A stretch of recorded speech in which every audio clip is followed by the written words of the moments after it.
हाय, class 10th के अंदर आ गए। ये जो क्लास है ना, तुम्हारी लाइफ की सबसे मुश्किल क्लास होने वाली है। इसमें तुम कितना भी पढ़ लोगे, बहुत ही ज्यादा मेहनत करके पढ़ना पड़ेगा, लेकिन फिर भी तुम्हारे अच्छे मार्क्स नहीं आने वाले। अगर कोई कोई भी अगर तुमसे ऐसा बात कर रहा है ना, तो उसके बात पे 1% भी भरोसा मत करना, क्योंकि ये जो क्लास है ना, तुम्हारी लाइफ की सबसे प्यारी, सबसे बेहतरीन क्लास होने वाली है। क्योंकि इस क्लास के अंदर, क्लास 10th के अंदर तुमने जो भी ड्रीम देखी होगी, 95%, 98%, वो तुम बहुत ही इजीली लेकर आ सकते हो। लेकिन इस चीज को अचीव करने के लिए, इस चीज को पाने के लिए तुम्हें कुछ गलतियों को अवॉइड करना पड़ेगा, कुछ मिस्टेक्स को अवॉइड करना पड़ेगा। आज मैं एक वीडियो के अंदर मैं बताऊंगा कि तुम्हें पढ़ना कैसे है, किस तरीके से पढ़ना है, और कहाँ से पढ़ना है, और कैसे पढ़ना है, टाइम टेबल क्या बनाना है, सारा चीज एक वीडियो के अंदर। तो चलिए शुरू करते हैं आज का new topic, how to start class 10, कैसे क्लास 10 को स्टार्ट करना है। तो चलिए सबसे पहला वीडियो हम शुरू करते हैं कि किस तरीके से आपको पढ़ना है, आपका टाइम टेबल क्या रहेगा, आपका डाउट क्लियर कैसे होगा। बिल्कुल टेंशन बिल्कुल नहीं लेना है कि क्लास 9th में हमने वीक थे तो क्लास 10 पे कैसे स्मार्ट बनेंगे। मैं आपको बताऊंगा क्लास 9th मैटर नहीं करता, क्लास 8 मैटर नहीं करता कि आपको क्लास 10 में किस स्मार्टनेस में पढ़ना है। आप क्लास 10th पे आए, क्लास 10th की स्ट्रेटजी जो मैं बता रहा हूँ उसको फॉलो करो। यकीन मानो, जो तुम ड्रीम देखोगे वही तुम्हारा पूरा होगा। तो चलिए शुरू करते हैं कि हाउ टू स्टार्ट क्लास 10, कैसे स्टार्ट करना है क्लास 10 को। तो सबसे पहला चीज हमें याद रखना है कि हमारा गोल्स क्या है, हमारा टारगेट क्या है। देखो, हमारा बॉडी ऐसा है ना, हमारा बॉडी एक ईंटों की तरह है। हम इस चीज को, इस दिमाग को जो टारगेट देंगे, उस टारगेट के हिसाब से अपना काम डिसाइड करेगा कि हमें किस तरीके से काम करना है। तो मैं बता रहा हूं कि आपका जो टारगेट है, आपका जो गोल्स है, उसको बड़ा रखो। आपका जब गोल्स बड़ा रहेगा, आपका जब टारगेट बड़ा रहेगा, तब आप बड़े से बड़े काम को करेंगे और करने के लिए कोशिश करेंगे कि हमको पढ़ना कैसे है, हमको किस तरीके से पढ़ना है। हमें ये करने के लिए सबसे पहला काम आपका ये होना चाहिए कि आपका गोल्स क्लियर होना चाहिए कि हमारा गोल्स इतना है, हमें लाना है तो लाना है। जब गोल्स आपका रहेगा तो आपको मोटिवेट रहना पड़ेगा। ऐसा नहीं है कि एक दिन पढ़ लिया, बिल्कुल नहा धो के आए, आज तो किताब को ही फाड़ देंगे, आज तो इस किताब को रहने ही नहीं देंगे। एक दिन का मोटिवेशन रहेगा, दूसरा दिन फिर गायब हो जाएगा। ऐसा मोटिवेशन नहीं रखना है। रेगुलर कॉन्सिडेंसी बिल्कुल मोटिवेशन रखना है। हमको डेली काम करना है, मतलब करना है। ये आपका गोल्स होना चाहिए, है ना। दूसरी बात यह है बाबू कि टाइम टेबल आपका फिक्स होना चाहिए। आप किस तरीके से पढ़ रहे हैं, आपका टाइम टेबल फिक्स होना चाहिए कि आज ये सब्जेक्ट है ना। सोने से पहले कल का टारगेट टाइम टेबल सेट कर लो कि आज मैंने यहां तक इतना काम कर चुका हूं, कल मेरा कौन सा काम रहेगा। उस काम को अचीव करने के लिए आपका काम टाइम टेबल होना चाहिए कि आज सुबह से लेकर इतना टाइम तक मुझे ये सब्जेक्ट क्लियर करना है, फिर उसके बाद मुझे ये सब्जेक्ट क्लियर करना है। ऐसा टाइम टेबल बनाओ और उस चीज को फिर देखो कि हमने जो कल टाइम टेबल सेट किए थे, हमने जो कल टारगेट बनाए थे, क्या उसको आप पढ़ने के लिए क्लास 10th पे आए हैं तो आपका टाइम टेबल ऐसा होना चाहिए कि मुझे एक काम इतना टाइम पे करना है, बाकी जितना भी टाइम बचता है उसको हमें पढ़ना है। ये होता है टाइम टेबल। हम लोग क्या करते हैं, हमारे बच्चे लोग क्या करते हैं कि वो पूरे दिन में 24 घंटे में पढ़ाई का टाइम निकल रहे हैं। अरे तुम्हें पढ़ना ही है, जब पढ़ना ही है तो अलग टाइम निकालना पड़ेगा ना कि हमें इतना टाइम पे खाना बनाना है तो बनाना है, इतना टाइम पे हमें थोड़ा सा खेलना है, आधा घंटा तक खेलना है, इसके बाद जितना टाइम भी बचता है हमें पढ़ना है, बस हमें पढ़ना है। ये होता है टाइम टेबल, है ना। तो आपका टाइम टेबल क्लियर होना चाहिए कि हम कितने तरीके से पढ़ते हैं, ठीक है। तीसरा बात हम ये बता रहे हैं कि डाउट किससे करोगे। आपका जो डाउट है, जो भी सवाल है, जो भी दिक्कतें आ रहा है, वो किससे करोगे। सबसे पहला कोशिश करना है कि क्लास के अंदर ही डाउट पूछो। टीचर कोई भी फॉर्मूला, कोई भी चीज समझा रहे हैं, कोई भी टॉपिक समझा रहे हैं, आपको समझ में नहीं आ रहा है, आप उसी वक्त उसको डाउट पूछो, डाउट क्लियर कर लो। लेकिन अगर पूछने का टाइम ही नहीं बचता, नहीं पूछ पा रहे हैं, तो कोशिश करना है कि अपने फ्रेंड से पूछना है, फ्रेंड भी बता देंगे। तो इस तरीके से अपने डाउट को क्लियर करना है। और खास करके मैं अपनी तरफ से बता रहा हूँ कि आजकल के जमाने में तो किसी से पूछना ही नहीं है। चैट जीपीटी का जमाना है, इतने अच्छे ऐप आ गए हैं आपके लिए, है ना। स्टूडेंट के लिए बहुत ही अच्छा है, कोई से भी सवाल आप उससे पूछ सकते हैं, बिल्कुल बेहतरीन जवाब दे देता है ना। तो डाउट का सवाल ही पैदा नहीं होता। लेकिन डाउट को क्लियर करना जरूरी है। जिस दिन जो टॉपिक पढ़ोगे उस टॉपिक के रिलेटेड आपको पूरा टॉपिक समझ में आना चाहिए, फिर उसका नोट्स बनना चाहिए, है ना। डाउट अगर आ रहा है तो या तो टीचर से पूछे, या फिर अपना फ्रेंड से पूछे, या फिर अपना मोबाइल से पूछिए। अब आते हैं रिमाइंडर्स। हाँ, हमें क्या क्या चीज को प्रैक्टिस करना चाहिए, कैसे रिवाइज करना है। तो सबसे पहला बता रहा है रिवाइज रेगुलरली। हमें डेली डेली का प्रैक्टिस करना है, डेली रिवाइज करना है। आज जैसे बच्चे को देखते हैं कि क्लास 10 के अंदर अगर सबसे ज्यादा किसी सब्जेक्ट में उसे दिक्कत होता है तो मैथ में दिक्कत होता है। मैथ में क्या है कि उसे रिवाइज मांगता है। मैथ क्या है? रिवाइज मांगता है। आप जो टॉपिक पढ़ के आ गए हैं पूरा एक चैप्टर को उसका रिवाइज कर लीजिए, प्रैक्टिस कर लीजिए, है ना। क्यों इंपॉर्टेंट है? देखिए क्लास 10 इसलिए इंपॉर्टेंट है ना, यही डिसाइड करता है कि आप लाइफ में क्या बनने वाले हैं। ये डिसाइड करता है क्योंकि ये अपनी लाइफ की शुरुआत होती है, बोर्ड एग्जाम की शुरुआत होती है, आपकी जिंदगी के सबसे पहला एग्जाम होता है बोर्ड का, इसीलिए ये क्लास 10 आपके लिए इंपॉर्टेंट है। आपके मोटिवेशन यही तय करता है कि आप कितने मोटिवेटेड रहेंगे अगले वाले एग्जाम के लिए। अगर आपके क्लास 10 पे अच्छे मार्क्स आए हैं तो आप 12th पे भी बिल्कुल मोटिवेट रहेंगे कि मेरा 12th में भी अच्छे नंबर आएंगे। आगे में जो भी एग्जाम रहेगा उसमें भी आप बोलेगा कि नहीं मेरा अच्छा नंबर आएगा। बेस है आपके फ्यूचर में क्या बनने वाले हैं, क्या आपका शौक है, एक क्लास 10 डिसाइड करता है। क्या चीज से आपको ये करना है कि हमें सबसे बड़ी चीज किस चीज की गलती नहीं करनी है। क्लास 10 के अंदर आ गए हैं तो हमें इन सारी चीज गलतियों से बचना चाहिए। अगर हम इन गलतियों से नहीं बचेंगे तो फिर हमारा जो ड्रीम है वो कभी पूरा नहीं होगा, है ना। अगर हमें अपने ड्रीम से प्यार है, हमें अपना गोल टारगेट बिल्कुल क्लियर करके रखना है तो इन सारे गलतियों को अवॉइड करना पड़ेगा। नंबर 1 पे क्या है, आखिरी महीने में कर लेंगे। हमने बताया कि कुछ आलसी और कामचोर और पढ़ाई चोर स्टूडेंट ऐसे होते हैं, वो ये समझते हैं कि हर चीज एक आखिरी महीने में कर लेंगे। उसे ये लगता है कि अभी बहुत टाइम है, लास्ट महीना में 1-2 मैराथन देख लेंगे, 2-3 तो टेस्ट लगा देंगे, उसके बाद जाके एग्जाम देकर आ जाएंगे, हो जाएगा। कह रहा हूं कि लास्ट महीने में पढ़ाई नहीं होता है, सिर्फ टेंशन बढ़ता है। लास्ट महीने में करोगे क्या, क्या कर पाओगे? लास्ट महीने में यही होता है कि एग्जाम कैसे देना है, एग्जाम का सेंटर कहाँ पे पड़ा है, यही चीज देखते देखते तुम्हारा टेंशन और ज्यादा बढ़ जाता है। लास्ट महीने कहीं पढ़ नहीं पाओगे। ये मैं अपनी एक्सपीरियंस बता रहा हूँ क्योंकि तुमसे पहले मैं एग्जाम दे चुका हूँ, बहुत सारे बच्चे हमसे पढ़ के एग्जाम दिए हैं, इसलिए बता रहा हूँ कि लास्ट महीने के चक्कर में कभी नहीं पढ़ना है ना। आज अगर टाइम है आपके पास 1 साल, तो 1 साल 10 महीने के अंदर अंदर ही आपको पूरा काम करना है। इतना ही टाइम है, ज्यादा टाइम है नहीं, है ना। ये मत सोचिए कि हम अगली महीना कर लेंगे या फिर हम आखिर महीने में कर लेंगे, भूल जाइए ये सब बात, ठीक है। दूसरा बात क्या हमें ये करना है कि मोबाइल में समय बर्बाद नहीं करना है। अब जैसे मान लीजिए अभी एक क्लास कर रहे हैं, इस क्लास के बाद, इस पूरा वीडियो को देखने के बाद तुम्हारे मन में ये ख्याल आ गया चलो एक वीडियो तो देख लिया हमने, अब थोड़ा सा रील देख लेते हैं। ज्यादा नहीं देखेंगे, 3-4 मिनट देखेंगे, उसके बाद फिर पढ़ाई करना शुरू कर देंगे, बुक सामने रखा हुआ रहेगा। 3-4 मिनट के चलते तुमने आधा 1 घंटा रील देख लिया, तुम्हें मालूम ही नहीं था, मालूम ही नहीं चलेगा कि हमने 1 घंटा बर्बाद कर दिया। इस चीज से बचना है। तुम क्लास से जा रहे हो, जाने के बाद पढ़ने के बजाय कि हाँ क्लास से आए, साइकिल थकान हो गया था, थोड़ा सा मोबाइल देख लेते हैं, थोड़ा सा देखने के चक्कर में 2 घंटा वैसे ही निकल जाता है, अब पढ़ने नहीं बैठते। तो इस तरीके से मोबाइल से टाइम बर्बाद नहीं करना है, आपको मोबाइल से बच के रहना है। मोबाइल अगर यूज कर रहे हैं तो उसको डाउट क्लियर के लिए कीजिए। अगर कोई डाउट आ रहा है तो मोबाइल से पूछिए, मोबाइल से पूछिए। उसकी ऐप बहुत बड़े बड़े आ रहे हैं, जेमिनी आ गया है, ग्रोक आ गया, चैट जीपीटी आ गया, इस पे अपना डाउट क्लियर कीजिए। ये होती है मोबाइल का इस्तेमाल, सही तरीके से मोबाइल का इस्तेमाल कीजिए, है ना। रील बाज, फेसबुक, इंस्टाग्राम ये सबको डिलीट मारिए, बिल्कुल डिलीट मार दीजिए। नंबर, नोट्स ना बनाना। भाई साहब ऐसा है, पढ़ के तो जाता है, क्लास अटेंड तो करता है, लेकिन नोट्स नहीं बनाता है कि लास्ट में बना लेंगे, या फिर कोई दोस्त बना रहा है तो उसके पास से ले लेंगे तो हमारा काम हो जाएगा। तो भाई साहब वो अगर नोट्स बनाएगा तो उसकी माइंड अलग है, तुम्हारा माइंड अलग है, तुम अपने हिसाब से नोट्स बनाओ, है ना। टीचर तो नोट्स देंगे ही लास्ट में, लेकिन तुम जो क्लास में पढ़ रहे हो, कैसे पढ़ रहे हो, तुम्हें क्या क्या थॉट आ रहा है, किस तरीके से तुम्हारा दिमाग काम करता है, वो नोट्स में झलकता है। तो आप अपना नोट्स खुद बनाइए। अपना नोट्स जब खुद रहेगा तो उसे रिवाइज करने में अच्छा रहेगा, उसमें पढ़ने में बहुत ज्यादा मजा आएगा। तो अगर तुम नोट्स नहीं बनाओगे तो रिवाइजन कैसे करोगे? तो रिवाइज के लिए आपका नोट्स होना जरूरी है, खुद का नोट्स होना जरूरी है। और खुद के नोट्स बनाने से ये होता है कि मोटिवेट हो जाता है कि हमने नोट्स बना लिया। और नोट्स बनाने के दौरान बहुत सारी चीज ऐसे हैं जो याद हो जाता है, तो नोट्स तो बनाना ही चाहिए। इन 3 चीज से बच गए, यकीन मानिए आपका ड्रीम पूरा होने से कोई नहीं रोक सकता, ठीक है। तो आपको कोशिश करना है इस चीज से बचने के लिए। कहानी सुनाता हूं मैं तुमको, एक कहानी सुनाता हूं। 2 स्टूडेंट थे, एक का नाम था राहुल, दूसरे का नाम था खैरुल, है ना। दोनों पढ़ रहे थे, दोनों क्लास 9th में पढ़ रहे थे, सेम बुक था, सेम टीचर था।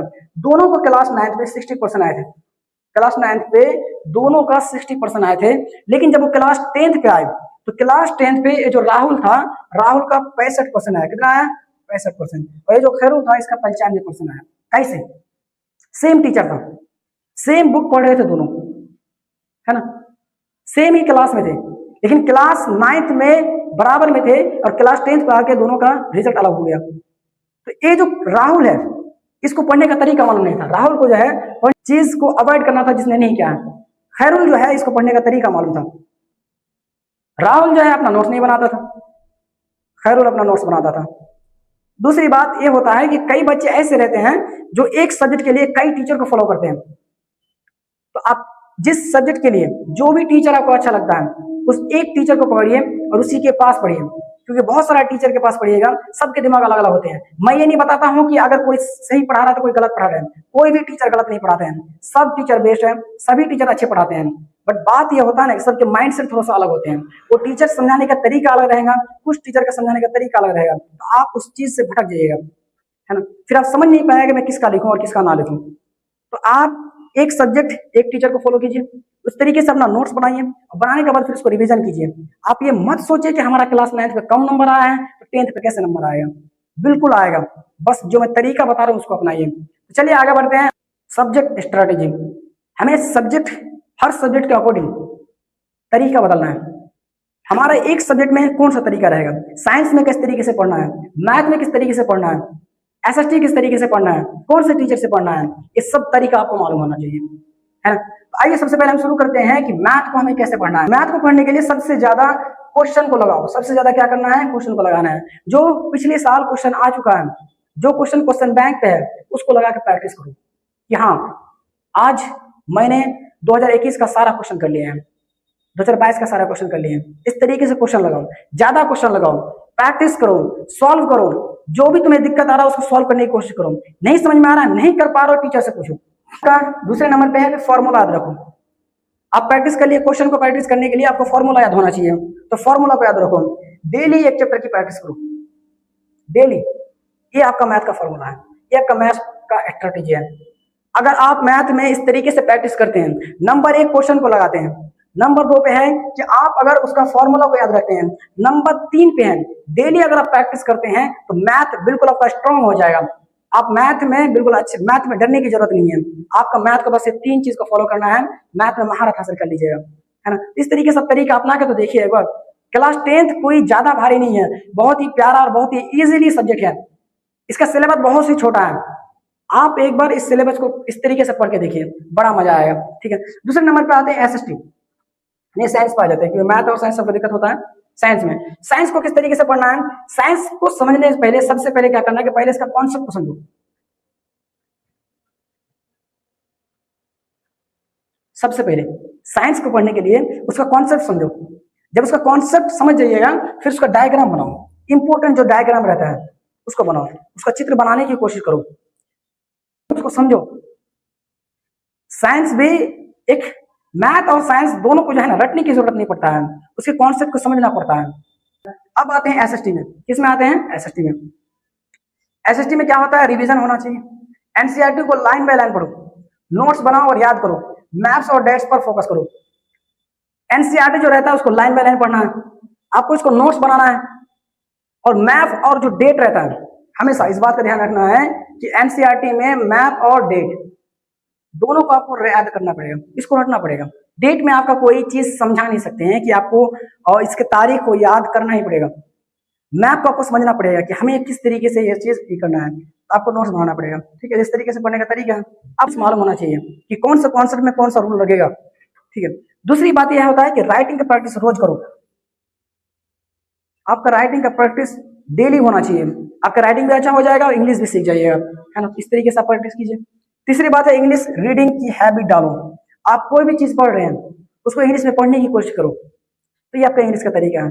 तो 4 सब्जेक्ट है आपका क्लास 10th पे, मैथमेटिक्स, साइंस, एसएसटी और इंग्लिश। और आपका जो अदर है, कोई भी हिंदी हो गया या फिर उर्दू हो गया, ये आप अदर से जोड़ सकते हैं आप। तो 5 सब्जेक्ट मिला जुलाकर आपका 5 सब्जेक्ट है। 5 में से 500 नंबर का एग्जाम होता है, उसमें से आपका जितना ड्रीम है वो आपको पूरा करना है। तो देखिए क्लास 9th में अगर कम मार्क्स आ गया ना, इसमें टेंशन की कोई बात नहीं है, आता है, सबका आता है, क्योंकि क्लास 9 में पढ़ता ही कौन है ना। क्लास 8 हो गया, 9th हो गया, 7 हो गया, ये सब एंजॉय का टाइम है, बिल्कुल। तुमने भी क्या, हमने भी क्या, सबको क्या है, इसमें डरने वाली कोई बात नहीं है। अगर पढ़े हो तो अच्छी बात है, नहीं पढ़े हो तो इसमें कोई बुरी बात नहीं है। क्लास 9th का नंबर आपके क्लास 10th पे मैटर बिल्कुल नहीं करता है, है ना। तो आपको क्लास 10 पर आके अपने आप को बदलना है। कम मार्क्स आने का मतलब ये नहीं होता कि आप फेलियर हो गए हैं। कम मार्क्स आने का मतलब ये होता है कि आप क्लास 10 पे और मेहनत के दम पर उसको बदल सकते हैं, है ना। तो आइए, इसमें बिल्कुल फिक्र मत कीजिए, सबको ही है, सबको ही पढ़ता है, लेकिन स्मार्ट स्टडी नहीं कर पाते हैं। तो आपको स्मार्ट स्टडी करना है कि हमें पढ़ना है, लेकिन पढ़ने के तरीके को थोड़ा सा स्मार्ट बनाना है और स्मार्ट तरीके से पढ़ना है। तो सबसे पहले स्मार्ट तरीका क्या होता है कि स्टडी आवर्स, कितने घंटे पढ़ना है। देखिए मैं बता रहा हूं, दिन में 24 घंटे होते हैं, 24 घंटे में से आप क्या कीजिएगा, 8 घंटे सो जाइएगा। सो गए 24 घंटे में से बाबू भाई 8 घंटे आपने सो लिया, बच गया कितना बचा, 16 घंटा बचा। कितना घंटा बच गया, 16 घंटा बच गया। 16 घंटे में से तुम क्या करना है कि इसमें से 8 घंटा खेल कूद अदर काम पे निकाल लेना। तो 16 घंटे में से 8 घंटा क्या हो गया, निकल गया, बच गया कितना, 8 घंटा। बस मैं तुमको बता रहा हूं कि 24 घंटे में से 16 घंटा को मारो गोली, हटा दो, तुम्हें सिर्फ 8 घंटा ही पढ़ना है। कितना पढ़ना है, 8 घंटा पढ़ना है। इस 8 घंटे को तुम एक लिख लो कि हमें किसी तरीके से पूरे दिन भर में से, पूरे 24 घंटे में से किसी भी तरीके से हमें 8 घंटा पढ़ना है। ये होता है तुम्हारा स्टडी टाइम। समझ में आया, समझ में आया, बोलो भाई। यहाँ पे बात, अब आते हैं टाइम टेबल पे। देखिए टाइम टेबल बनाइए, पूरे दिन भर में से आपका टाइम टेबल सिर्फ अदर काम के लिए बनाइए, बाकी जितना भी टाइम बचेगा आप पढ़ने के लिए बनाइए, है ना। या फिर आप टाइम टेबल ऐसे बनाइए कि जो सब्जेक्ट जिस टाइम पे आपको पढ़ने में मजा आता है, जैसे सुबह सब बच्चे को क्या होता है कि सुबह जो मेन टाइम होता है उसमें दिमाग माइंड जो है बिल्कुल फ्री रहता है। उस समय में अगर कोई चीज आप याद करते हैं तो बहुत जल्दी याद होता है। तो सुबह के टाइम पे याद करने वाला सब्जेक्ट रख लीजिए, जैसे कि आपका साइंस हो गया, जैसे कि मैथ का फॉर्मूलाज हो गया, एसएसटी का कोई मैथ्स और डेट हो गया, ये सब को याद करने वाला रखिए। तो टाइम टेबल इस तरीके से बनाइए कि जिस समय में जिस चीज की जरूरत हो उस तरीके से रखिए। जैसे दोपहर का टाइम हो गया, 11 बजे से लेकर 1 बजे तक, 11 बजे से लेकर 1 बजे तक, ये टाइम बिल्कुल गर्मी का टाइम होता है। तब क्या करो, मैथ का प्रैक्टिस कर लो, क्योंकि मैथ का प्रैक्टिस में रटने की जरूरत नहीं पड़ता है, उसमें आपको फॉर्मूलाज और आपको कॉन्सेप्ट बस मालूम होना चाहिए, उस तरीके से बना लेंगे तो उस समय में आपका मैथ का प्रैक्टिस कर सकते हैं। ठीक है, तो समय के अकॉर्डिंग हिसाब से टाइम टेबल बनाइए जैसा आपको अच्छा लगता है। ठीक है, तो टाइम टेबल ऐसे बनाना है आपको सब्जेक्ट वाइज तरीका मालूम होना चाहिए कि कौन सा सब्जेक्ट को किस तरीके से पढ़ना है। हमने ऊपर बताया कि मैथ को पढ़ने के लिए सबसे पहली बात उसको प्रैक्टिस करना चाहिए, दूसरी बात उसके फॉर्मूलाज को याद रखना चाहिए, है ना। इस तरीके से अगर आप मैथ को पढ़िएगा तो फिर हो जाएगा। तो इस तरीके से हर सब्जेक्ट का आपका टारगेट और आपका बिल्कुल स्ट्रेटजी तैयार होना चाहिए कि हमें इस सब्जेक्ट को इस तरीके से पढ़ना है, तब होगा। ठीक है, अब आते हैं लक ऑफ सेल्फ स्टडी।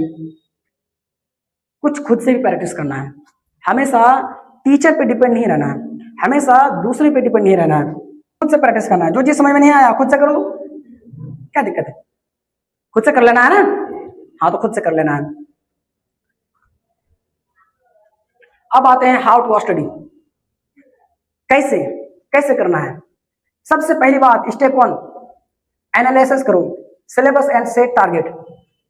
पहले तुम जानो कि हमारी सिलेबस क्या है, और जब सिलेबस मालूम हो जाए तो उसका टारगेट सेट कर दो कि हमें इस सिलेबस को, ये जो हमारा सब्जेक्ट है, इस सब्जेक्ट को हमें इतना दिन में कवर करना है।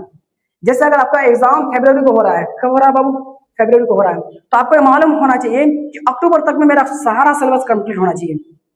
अक्टूबर में पूरी सिलेबस जब आपका कंप्लीट हो जाएगा तो आपका कितना महीना बचता है, 4 महीना बचता है। 4 महीने आप लगातार बिल्कुल बेहतरीन तरीके से प्रैक्टिस कीजिए। तो आपका ये टारगेट रखिए, पहले तो एनालिसिस करो और सिलेबस के अकॉर्डिंग टारगेट रखो कि हमें इतना में पूरा करना है, मतलब करना है। टीचर तो कर ही देंगे, बहुत सारे टीचर हैं जो एक सब्जेक्ट लेके रखते हैं, तो क्या हम अक्टूबर नवंबर तक हम ये नहीं कर सकते हैं, बिल्कुल कर सकते हैं। तो पढ़ना आपको है, बहुत सारे टॉपिक ऐसा है जो यूट्यूब में फ्री में है, तो आपको इस चीज पे बिल्कुल दूसरे पे डिपेंड नहीं रहना है कि हमें जब वो टीचर पढ़ाएंगे तभी पढ़ेंगे, नहीं, आपका पढ़ा हो गया दूसरे टीचर से देख लो, लेकिन पूरा कंफर्म करके रखो कि हमें अक्टूबर तक में पूरा सिलेबस कंप्लीट होना चाहिए। 4 महीना हम प्रैक्टिस करेंगे। दूसरी बात आते हैं स्टेप 2,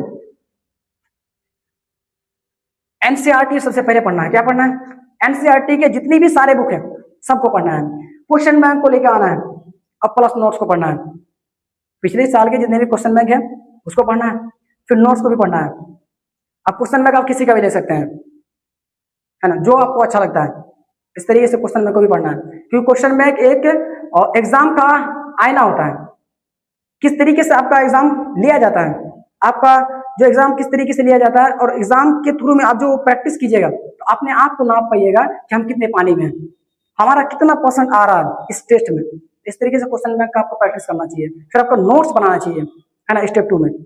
याद रखिएगा मैं क्या क्या बता रहा हूँ। स्टेप 3, राइटिंग प्रैक्टिस करना चाहिए, कैलकुलेशन प्रैक्टिस करना चाहिए। आप जब राइटिंग प्रैक्टिस कीजिएगा और कैलकुलेशन प्रैक्टिस कीजिएगा तो कैलकुलेशन से आपका मैथ मजबूत होगा। राइटिंग प्रैक्टिस कीजिएगा तो उसमें आपका इंग्लिश मजबूत होगा। बहुत सारा, अब ऐसा नहीं है कि आज पढ़ लिया कल छोड़ देंगे, या फिर हफ्ते में एक दिन बिल्कुल टारगेट अकॉर्डिंग पढ़ लिए, टाइम टेबल के अकॉर्डिंग पढ़ लिए, बस 6 दिन गायब, ऐसा नहीं है। आपको कौन सा रेगुलर पढ़ना है ना, ऐसा नहीं है एक दिन कर पढ़ के क्या कीजिएगा। अब आते हैं follow the less teacher. Follow less teacher ये क्या होता है? देखिए बात क्या होता है कि अगर आप एक किताब पढ़ते हैं, जैसे मान लीजिए कि अगर एनसीईआरटी पढ़ रहे हैं तो एनसीईआरटी पढ़िए, कोई दिक्कत नहीं है। लेकिन अगर आप एक नोट्स पढ़ रहे हैं, उसका भी नोट्स पढ़ लिया, इसका भी नोट्स पढ़ लिया, बहुत सारे लोगों को नोट्स पढ़िएगा तो उसमें आपका दिमाग बहुत सारा चीज में बिखर जाएगा। इस तरीके से अगर आपका एक सब्जेक्ट है, एक सब्जेक्ट में एक टीचर फॉलो कीजिए, कम टीचर। मैथ के लिए एक टीचर, जो भी टीचर आपको अच्छा लगता है, साइंस के लिए एक टीचर, एसएसटी के लिए एक टीचर और इंग्लिश के लिए एक टीचर। एक सब्जेक्ट और कई सारा टीचर रखोगे तो बिखर जाएगा, नहीं समझे? एक टीचर एक सब्जेक्ट। टिप्स मैं तुमको दे रहा हूं, इस टिप्स को अपनाना है। सबसे पहली बात, आपको एंजॉय करना है, एंजॉय पर कोई कमी नहीं रहना है, क्योंकि अगर आप एंजॉय नहीं कीजिएगा तो आप स्ट्रेस में रहिएगा। शायद मैं पहला टीचर होऊंगा जो आपको पढ़ने नहीं एंजॉय करने के लिए बोल रहा हूँ, लेकिन मेरा भाई आपको पढ़ाई के लिए एंजॉय करना भी जरूरी है, ठीक है? बिल्कुल आपको एंजॉय करना है। दूसरी बात ये कहता हूं कि Sunday revision, daily revision practice करना तो है ही, बट एक हफ्ते में आपने जितना पढ़ा उस सारी चीज को संडे पे रिवीजन करना है। ऐसा नहीं कि संडे आएगा तो बिल्कुल आराम करना है, संडे तो छुट्टी का दिन है, कोचिंग भी बंद रहता है, स्कूल भी बंद रहता है, हम तो उस दिन आराम करेंगे, रिवीजन करेंगे। नहीं भाई, संडे को रिवीजन करना है, ठीक है? अब आते हैं डोंट कंपेयर। आपको अपना कंपेयर किसी से नहीं करना है। आप बेस्ट हैं, अपने आप पे बेस्ट बनना है, अपने नजर में बेस्ट बनना है, दूसरे की नजर में नहीं बनना है। आप क्लास 9 पे कितने लेके आए थे? 60%। या फिर ऐसा मान लीजिए अब तो क्लास 10 पे है, क्लास 8 पे कितना लेके आ रहे थे और क्लास 9 पे कितना लेके आए?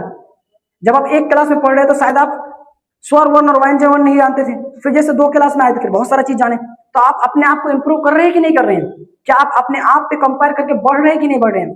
अपने आप पे कंपेयर करना है, अपनी नजर में बड़े बनना है, किसी दूसरे की नजर पे नहीं करना है।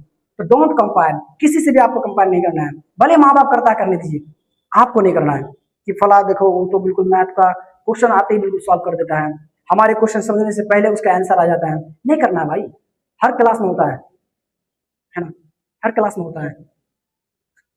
लाइव वीएस यूट्यूब, लाइव जो है ना आपकी जो जिंदगी है एक यूट्यूब की तरह है। आप देखिएगा यूट्यूब में, आप जैसा वीडियो देखिएगा ना, यूट्यूब का एल्गोरिथम आपको वैसा ही वीडियो दिखाएगा। तो आपका लाइफ भी वैसा ही है। आप अपने जिंदगी में जो भी काम कीजिएगा और जैसे कीजिएगा उसमें मजा आने लगेगा। अगर आप पढ़ाई करते रहेंगे, अब पढ़ाई को मजा आना शुरू हो जाएगा, मजा लेना शुरू कर दीजिएगा, फिर आपको पढ़ाई के बगैर रह नहीं पाएगा, है ना? तो लाइफ भी एक यूट्यूब की तरीके से है। आप अपने आप को ढाल लीजिए पढ़ाई के अकॉर्डिंग, आपको मजा आ जाएगा, है ना? बस इतना सा रूल है, लेकिन एंजॉय करना नहीं भूलना है। बस इतना ही, मिलते हैं अगले वीडियो पे, तब तक के लिए बाय। बिल्कुल मजेदार तरीके से पढ़िए, क्लास 10 बिल्कुल इजी है और क्लास 10 पे एंजॉय करते हुए हम पढ़ाएंगे पूरे यूट्यूब पे।